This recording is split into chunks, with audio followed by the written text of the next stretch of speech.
la soirée du 6 avril 1994, le président rwandais Juvenal Habyarimana embarque dans son avion stationné en Tanzanie pour revenir au Rwanda.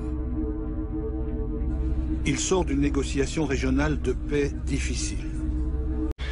La réunion s'est prolongée et il est déjà 19 h quand l'avion prend son envol.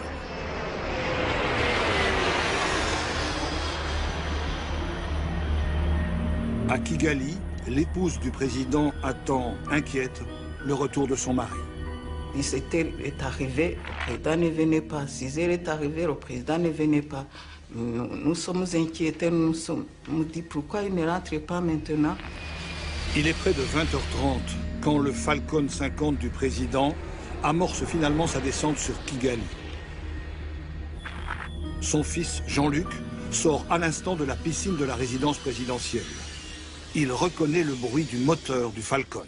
J'ai dit à mes cousins qu'on attende un peu que l'avion passe au-dessus de nous, comme notre résidence se trouvait dans l'axe de la piste d'atterrissage. À l'aéroport, les gardes présidentiels sont assis sur la piste. Eux aussi attendent le retour du président depuis plusieurs heures.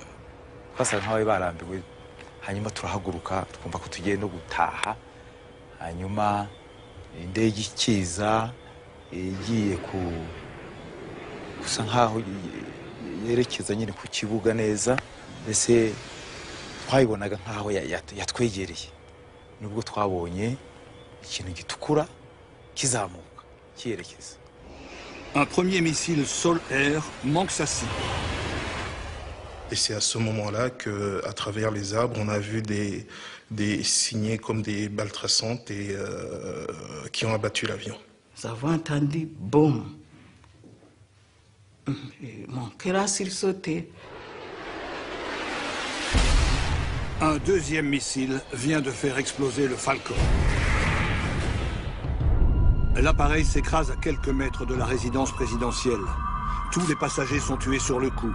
Parmi eux, le président Hutu, Juvenal Habyarimana, le chef d'état-major de l'armée rwandaise et 3 membres d'équipage français.